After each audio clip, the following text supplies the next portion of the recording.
We'll just start. The COP President will make some opening remarks and then we'll open the floor for questions. Just as a note, we have a microphone, so if you raise your hand, someone will bring it to you. If I can ask, if you don't touch the microphone, we've got standing microphones, obviously, for COVID, so if I can ask you not to touch it when it's put in front of you. Thank you.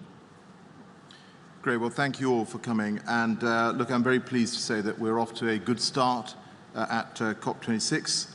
Leaders came armed with the ambition that they should rightly be showing, and of course the commitments we have seen so far are welcomed. It is clear there is no turning back. The world is firmly united in delivering a net zero resilient future. 90%, around 90% of the world's economy is now covered by a net zero target, and this compares to less than 30% when the UK took on COP26. And as I've said on many occasions, Paris promised, and therefore Glasgow must now deliver.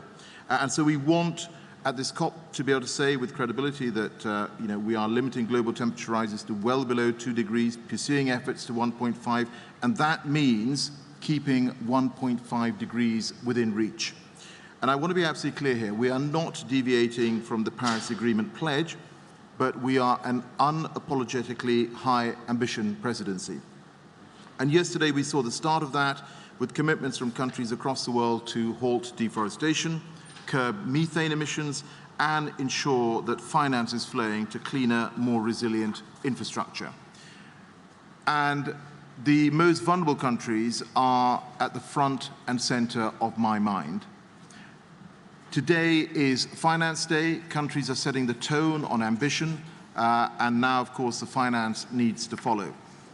As I've said over the last couple of days, it is regrettable that we are highly unlikely to have met the $100 billion goal in 2020.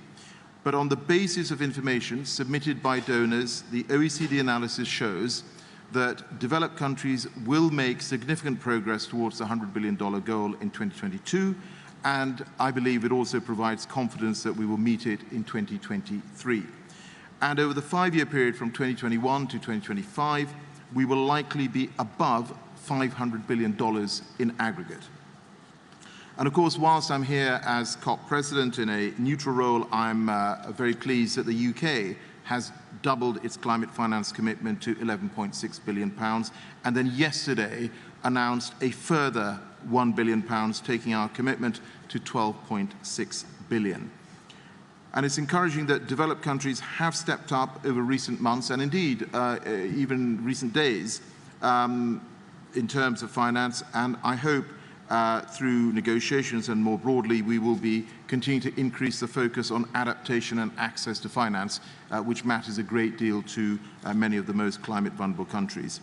And I think today the force of the private sector is plain to see. And now, of course, the task is to ensure that finance flows to where it is needed most. I was also encouraged by yesterday's announcement of the South Africa Just Energy Transition Partnership. This is a sort of country partnership-led model that we need to see much more of in the coming years. And it is about making sure that countries are supported to shift to clean energy and that no one is left behind as we consign coal to the history books. Now, let me turn briefly to the negotiations. These, as you know, have started. I'm cautiously optimistic that we are making progress across a significant spectrum of issues. We have initial draft texts emerging across a range of the issues that are being discussed. And I have to say, I'm very pleased that the can-do attitude that's been shown by the leaders is so far being reflected in the negotiating rooms as well. We've also been consulting on the cover decision, where there is an opportunity to pick up on the call from world leaders for greater acceleration in climate action during this crucial decade. And this morning, heads of delegation had a productive discussion on this topic. On logistics, I also want to thank all the negotiators and the observers for bearing with us as we adjust to delivering an extraordinary COP in such extraordinary times. The daily testing regime is rigorous, but it is important and it is there to protect us and also, very importantly, the people of Glasgow. And of course, the UNFCCC are adjusting and improving our processes every day, and we are committed to ensuring that we deliver an inclusive and transparent COP26. With that, I will pass to Patricia if she wants to make any opening remarks, and then we'll go to Q&A. Thank you. Thank you very much, Mr. President. And let me just maybe highlight some of the announcements that have been made that I think are encouraging regarding the question of climate finance, and that I hope will allow us to make progress towards the ultimately objective, which is to move the billions to the trillions in order to be able to support the deep transformation of the world that is required. The COP-president has already mentioned the announcement by the UK. Climate finance envoy Mark Carney said this morning in the speech he gave, make no mistake, the money is here if the world wants to use it. He also said there is fuel for finance and finance to fuel the world's climate ambitions. I think those phrases very, very clearly express the situation. There is the money, we need to mobilize it for climate, we need to put it at the service of this, that is really achieving the transformation to address the biggest challenge for humanity. Some other announcements. For example, yesterday, the United States joined Britain, France, Germany, and the European Union in a multi-billion-dollar partnership to support South Africa finance a quicker transition from coal. This initiative is valued at $8.5 billion overall. Japan and Australia have also announced commitments to double their adaptation finance, and commitments from Switzerland, the US, and Canada for the Adaptation Fund. New commitments have been made also by Spain, Ireland, Luxembourg. So I do hope that by the end of this conference we can really get to the goal of the 100 billion, not anymore in 2020 and 2021, but really hopefully in 2022. There was also a global forest finance pledge that was launched at this COP, including commitments by a group of developed countries to collectively provide 12 billion for forest-related climate finance between 2021 and 2025. Now, the important point is that all of this needs to be reflected in the outcomes from the conference. The conference needs to acknowledge, of course, these significant steps forward, but we also need to see there how we are getting to move from these announcements to the mobilization of the trillions that are required.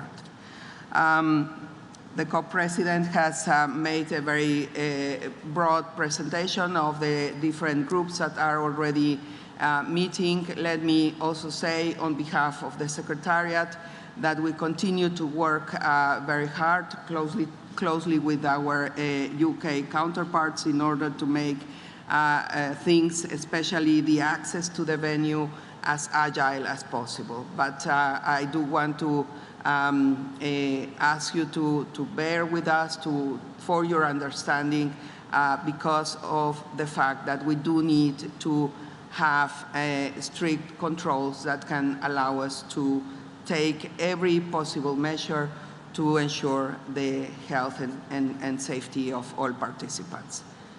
Thank you, Mr. President. Can we open the floor now for questions? Gentleman on the right here first, please.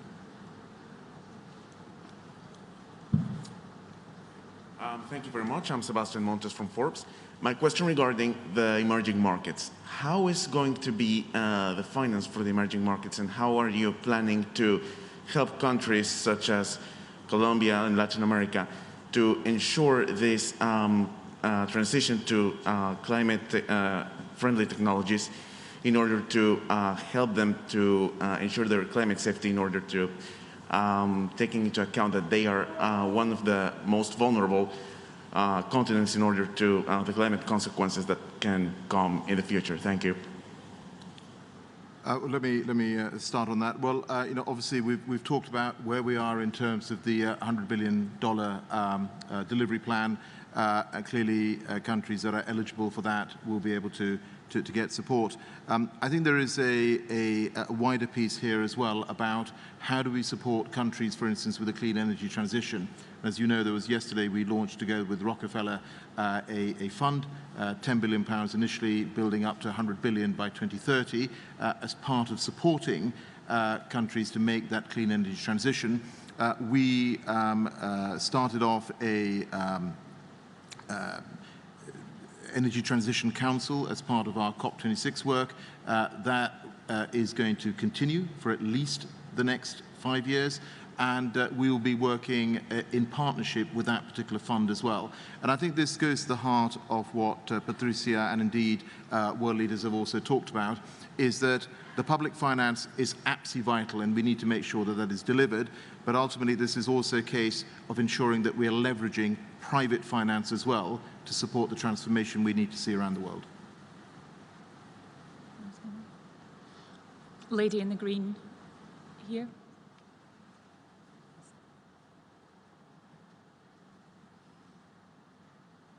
Oh, I'm too short. Hi, Lisa Friedman from the New York Times. Thanks for doing this. 2 questions, if I could. One, I know you said bear with us about the logistical issues, but I hope you could address them a little more and what's going to be different. There's a lot of anger mounting outside the blue zone, people who can't get in, many more people accredited than capacity, wheelchair access, et cetera. I just spoke to a veteran of 15 COPs who said this is the worst organized he's ever seen. I hope you could speak to that. Secondly, on vulnerable countries have asked, the Vulnerable Country Forum have asked for countries to come back every year through 2025 to increase their targets to the 1.5 goal. Is that something that's under consideration in the actual negotiations? Thank you. Great. Let me take those 2, and then Patricia will want to come in perhaps on at least on the logistics one.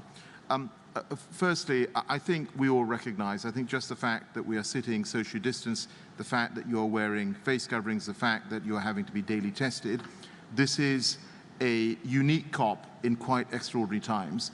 And I can tell you that the feedback I have had personally from ministers and negotiators is that they do think that what the UK, together with the Secretariat, the UNFCCC have done is something really quite positive, that we have managed to organize this event in these COVID times.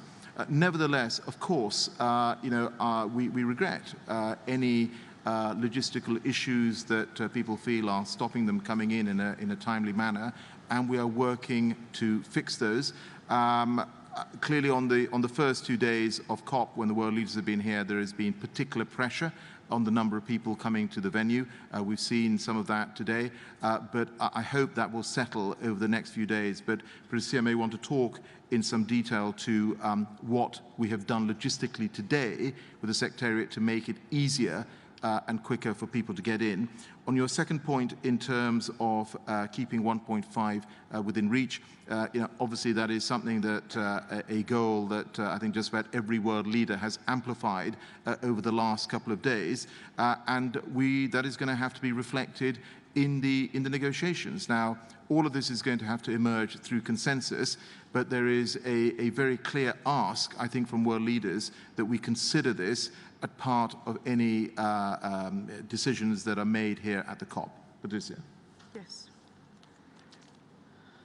Thank you, Alok. And well, as the President is saying, really the fact that we are operating in COVID context has completely changed the way that we can put the premises at your disposal. Look at this room. Normally we would have at least twice as much as the capacity that we have right now. We are used to having also rooms packed with people that are standing if there is not enough seats. So that's not possible. That's not possible because the responsible thing to do and what is being done in every country in the world is really to look at what are the measures that need to be taken in order to prevent. So this is really, and I kindly ask you to take this into account. Let me give you an example. One of the situations is that the lanes, the security control lanes have been reduced because they need to have, there needs to be more distance between all of them. So we do have a huge area, as you can see, and I'm sure you are all feeling it in your feet, that the COP venue is really very big. But the capacity of the different installations has been reduced. The need, of course, to control also the lateral flow test that every participant needs to take is also one more filter that we have never had before. So it's just an issue of capacity. Second, yes, I have to say, I personally am surprised at the enthusiasm and the amount of people that have come to Glasgow. And I feel this is fantastic because it shows that people are committed and interested and engaged and they want to be there, and that's very good. But it does pose a significant challenge in terms of logistics. So the wheelchair access, I really don't know exactly how that went, because let me tell you that this is an area that is very carefully planned. There are access. Probably what happened is that the person did not go to the right entrance. But I don't want to take responsibility from us away, but I do want to make the point that that aspect has been really one that we have taken care of. There have been situations of people complaining about accessibility problems, so we really took special care in that. Down the front, I've got everyone here. Lady in the red in the front.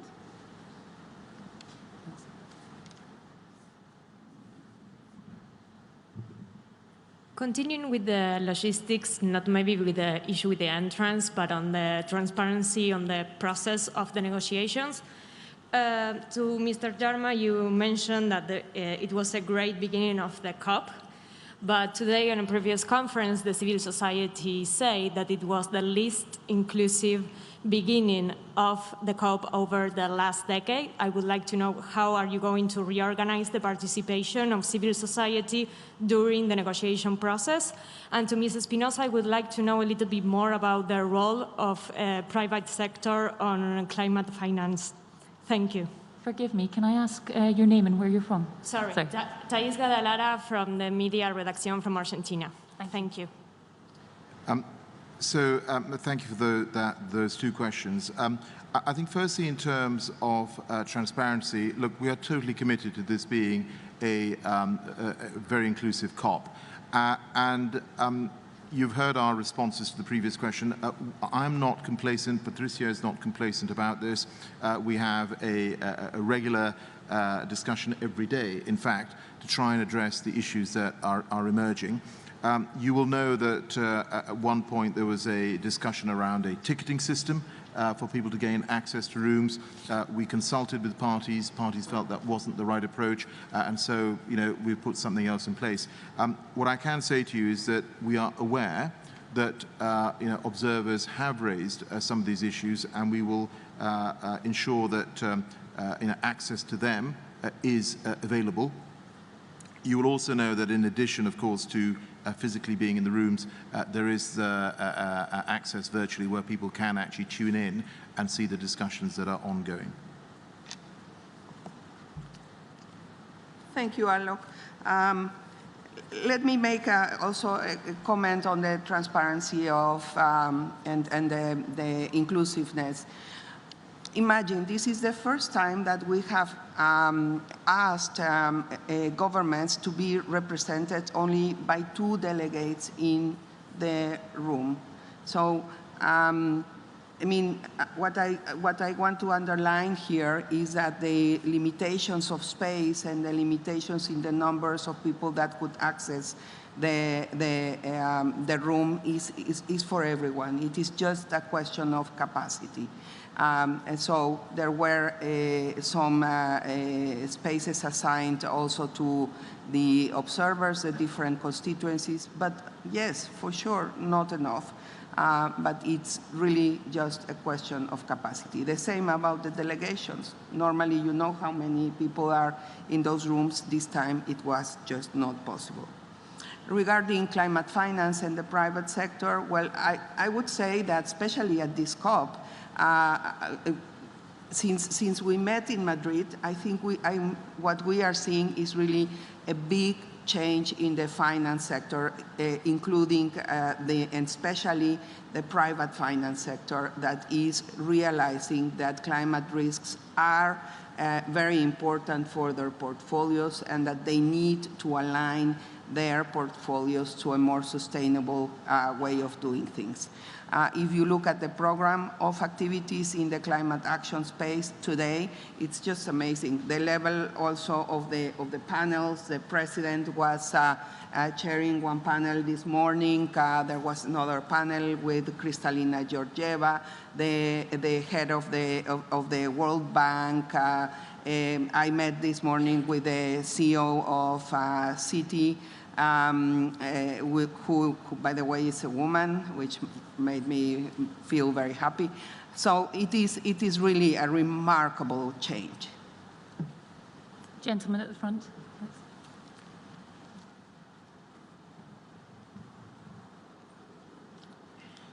Thank you very much. It's Masato Kimura, Japanese freelance journalist based in London. My question is about coal and cash, mutual dynamics and correlations. So you mentioned about Japanese adaptation fund. So, but adaptation sometimes means just buying time.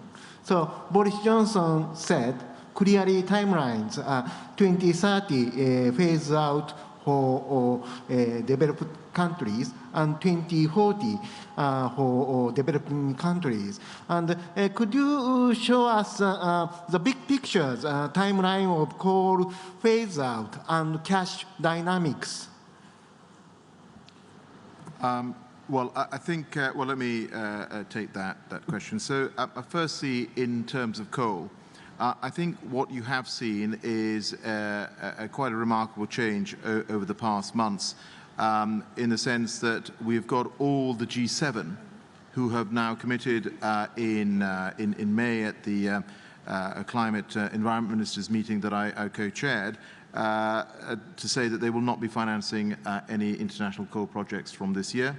We had the same commitment from South Korea, and then you've seen at the UN General Assembly, China also has now committed to ending international coal financing. Of course, we are seeking further commitments when it comes to domestic coal from countries, and we'll see where we get to. I think we do recognize that what we are asking from some countries is going to be really very, very challenging.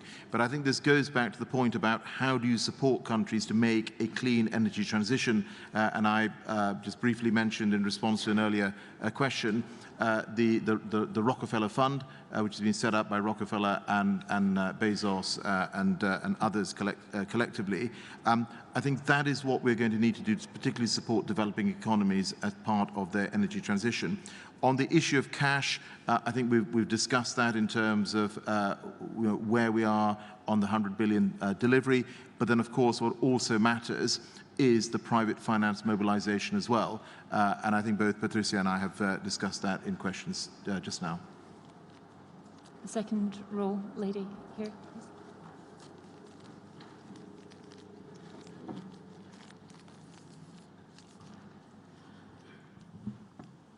I'm Wang Qing from Jiemian News from China. Two questions.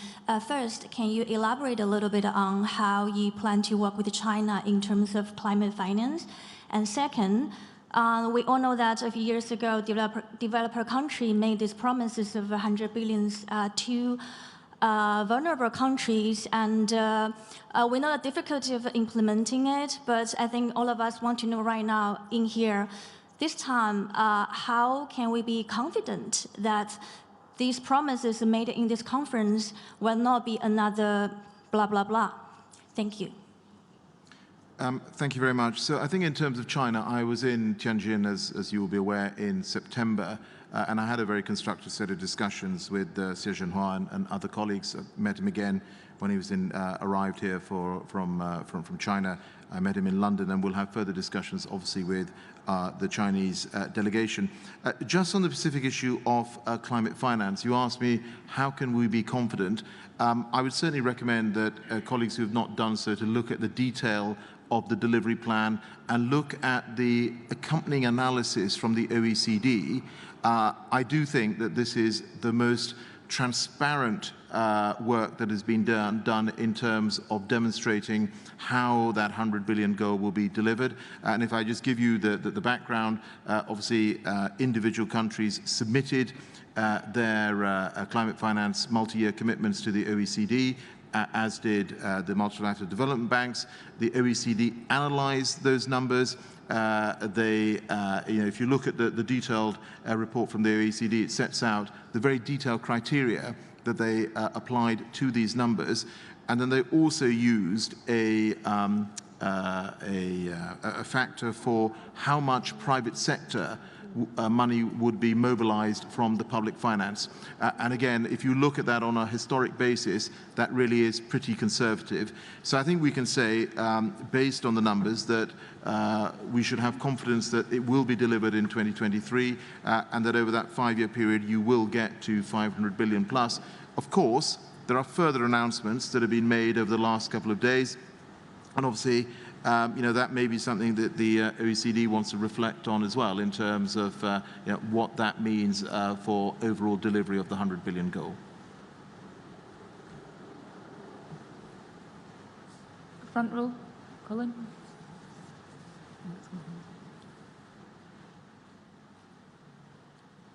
Colin Fernandez from the Daily Mail. The numbers of delegates from different countries have been published today, and they show Brazil has 479 people, Turkey 376, Democratic Republic of the Congo 373, and that compares to, say, the UK with 230. I mean, are some of the delegations excessive, in your opinion, in size? Yeah. Well, I think from a UK perspective, I haven't seen those published numbers, but I think from a UK perspective, that may just refer to negotiators, not, I think, everyone who is here as part of supporting this particular event. I mean, Patricia, I don't know whether you want to comment on historically how these numbers compare with previous COPs, and perhaps when you were COP president a few years ago. Thank you. Well, the fact is that there are different practices in each government on how to accredit their delegations. In many cases, and I do know this is the case, for example, of Brazil, they include in the delegation people from the private sector, from civil society. They include also members of parliament, some subnational authorities. So it depends a lot if you go through the list. If you would go through the list, you would see it is really a different groupings.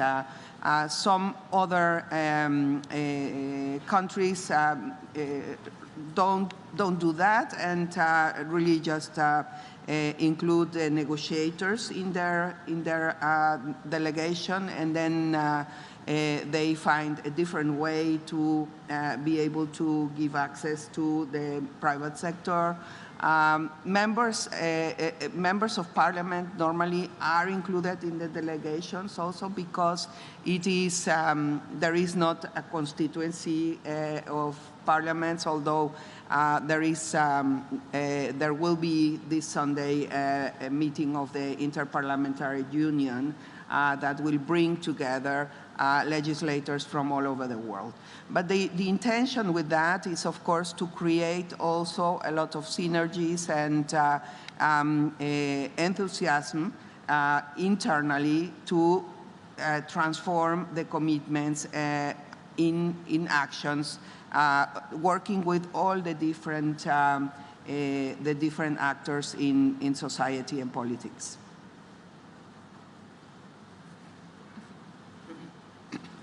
Lady with the pink mask here. Maybe if I may, just to say, the same happens, by the way, on the side of civil society, right? We have this time, I don't have now the exact figure, but if I remember correctly, and we can check that, we have this time already over 10,000 non-party stakeholders, members of civil society accredited.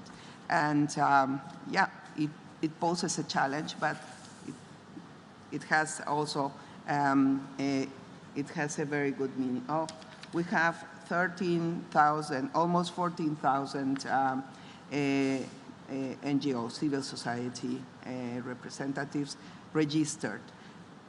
By the way, this time, because there is a possibility also to follow remotely, some of those registered were registered, but they intended from the beginning to be following the conference remotely. So this is also something that we need to take into account. Thank you. Emily Beeman from PA.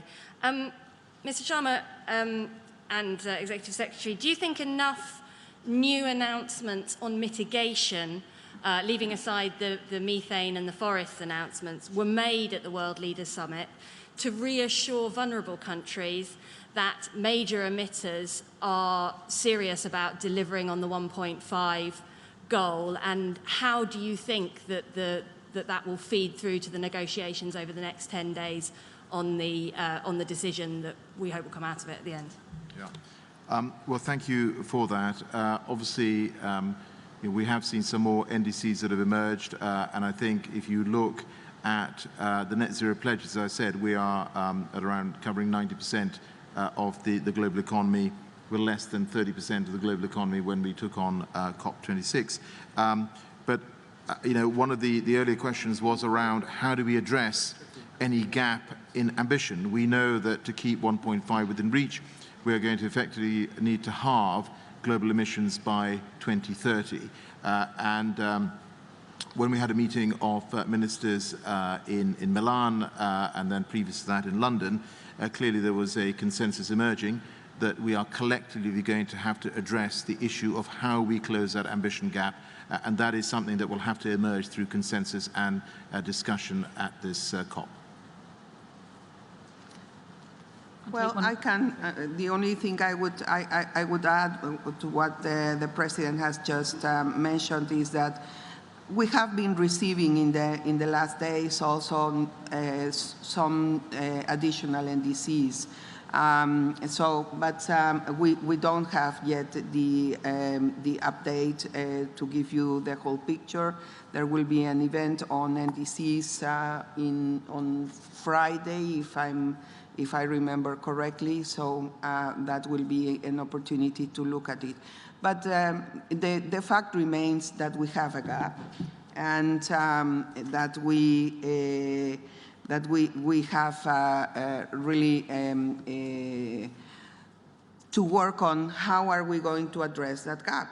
And this is I would say, in terms of ambition, the biggest challenge of this conference. On the good side, I can tell you, I haven't heard anybody saying, no, we don't want to work on that, or that is not something that is important. So I really hope that we find a good way forward. This lady here. Hello, Mr. President. I'm Hu Yue from Caixin Media China. I have two questions. The first about the Chinese NDC. I saw some reports of the Chinese released NDC saying that China didn't make any new promises and maybe so full short expectations of the goal. I want to know is if you have any comments on the Chinese NDC. And second is about the $100 billion. I know that the goal hasn't been met yet, but even for the realized part, I think that the developed countries and developing countries, they have different opinions on like whether this money really goes to the climate change financing or whether it should belong to, or it's just the traditional maybe infrastructure establishment or project. So how do we to solve this kind of disputes even for the realized parts, or we just like do we have a more strict specific rules and to make sure that people agree and have consensus on this this funds where it's going to and which part should it fall into? Thank you. Well, great. So I think firstly in terms of the classification of climate finance, I mean, obviously the analysis is done by the OECD, and we know that the last set of numbers that we have is for 2019, where just under 80 billion was shown to be mobilized. And I think if you look at the criteria the OECD use, it is actually pretty robust. So I think you can use the OECD analysis as a pretty good benchmark on what is being mobilized. On your second issue about China's NDC, yes, I think it showed a little bit of movement from the 2015 NDC. So, for instance, I think there is now a renewables target which is enshrined in the NDC of I think 1,200 gigawatts of renewables by 2030. But of course, I would like more from China. I would like more from indeed all countries. And I think the whole point of this COP is for every country to come here and demonstrate leadership. And I think that's what I hope we will see over these next 2 weeks as part of the negotiations, for every country stepping up, showing leadership, and playing a really constructive role on reaching what I hope will be a positive set of conclusions at the end of this COP. Anything particular? No. Okay. Sorry, did you have your hand up earlier? This gentleman here.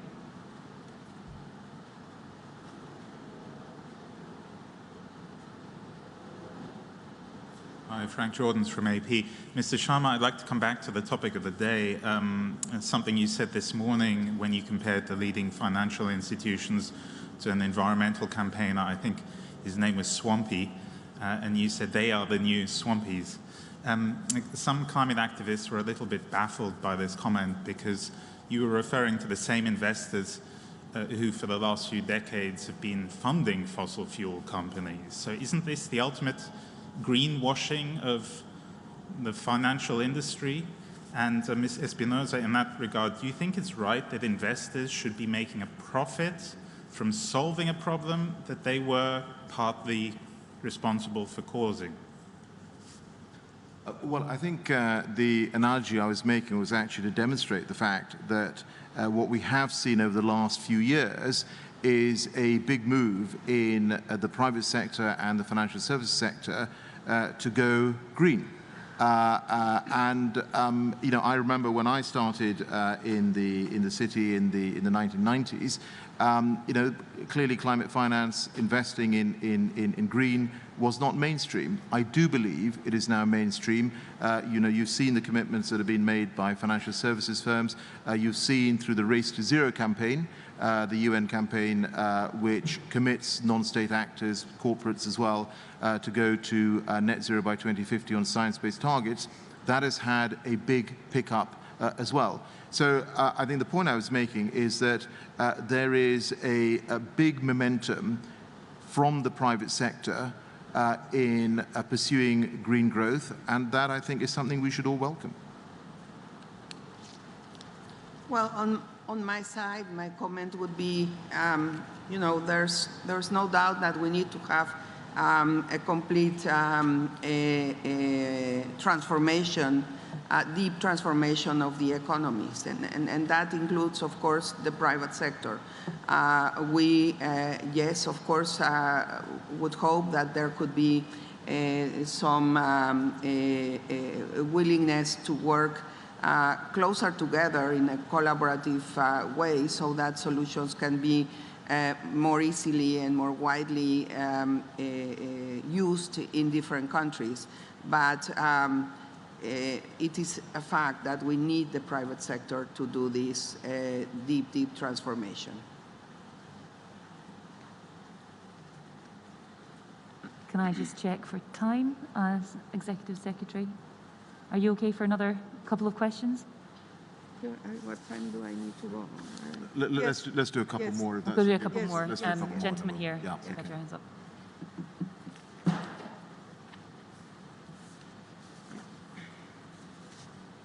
Zach Coleman with Politico.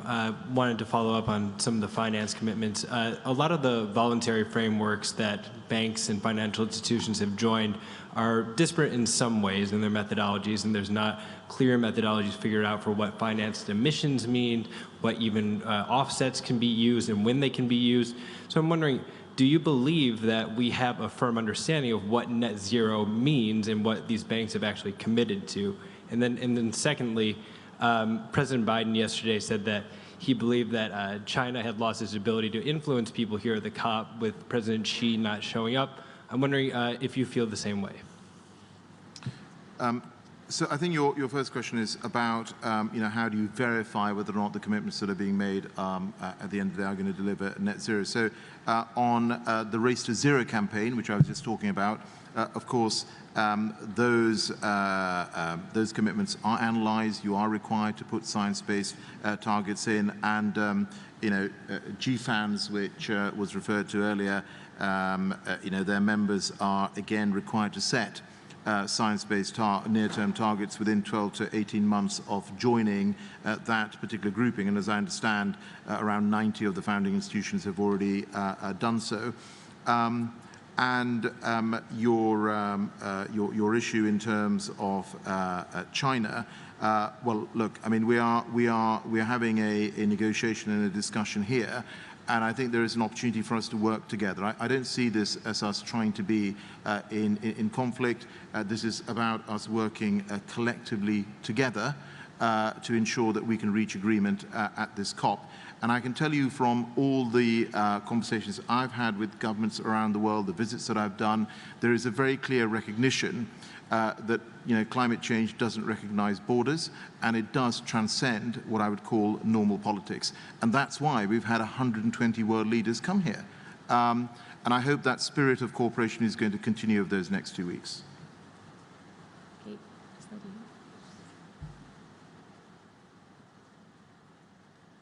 Thanks. Leslie Hook from the Financial Times. 2 quick questions.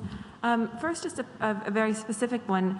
Did China have the opportunity to join by video link for the world leaders stage? Was that ever an option that was presented, or was it sort of a, you know, did they have that choice, or was it your choice? Second question, tomorrow's Energy Day, and I wonder if you could give us a bit of a preview of what's coming on coal, which of course is your favorite topic. Can you give us a sense of like what % of the world's coal fleet might be impacted by the announcements tomorrow, or some sense of the scale? Thank you. Well, finance is also one of my favorite topics, as you know, Look, I think I don't want to preempt what comes tomorrow at Energy Day. We'll have another press conference, so I'll be happy to come and answer questions on Energy Day. On the issue of countries and leaders participating, we've been very clear and consistent on this issue right from the start, which is that we've said that for participation in the World Leaders Summit, that was always going to be a physical participation. We've had 120 world leaders come. I'm very pleased that they've come, and actually some of them have made a challenging journey across from their countries because of the restrictions through COVID. Nevertheless, they made the effort to come here. What we also said is that for anyone who was not able to participate, they were able to issue written statements, which I know China did, and we're very pleased that that is now available on the UNFCCC website. Cool. Any more lady here in the green that's had her hand up back? You see? She is.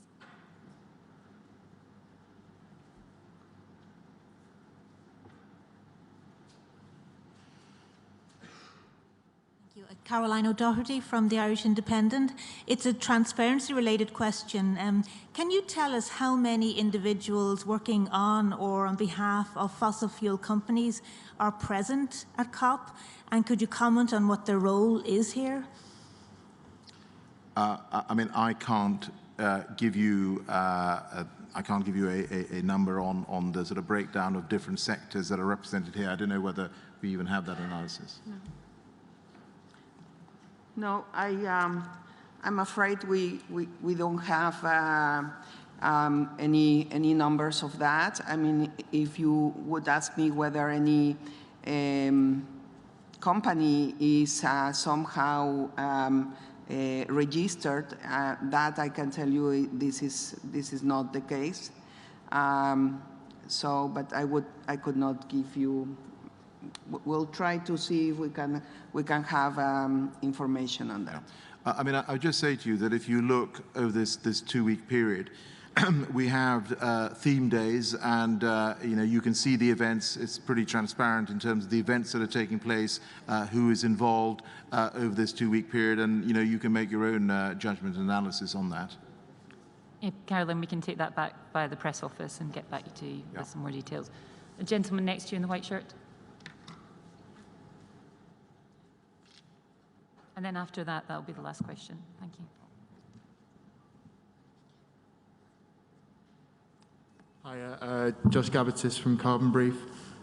As the negotiations move on to the post-2025 goal, what kind of outcomes would you like to see from those negotiations, and how can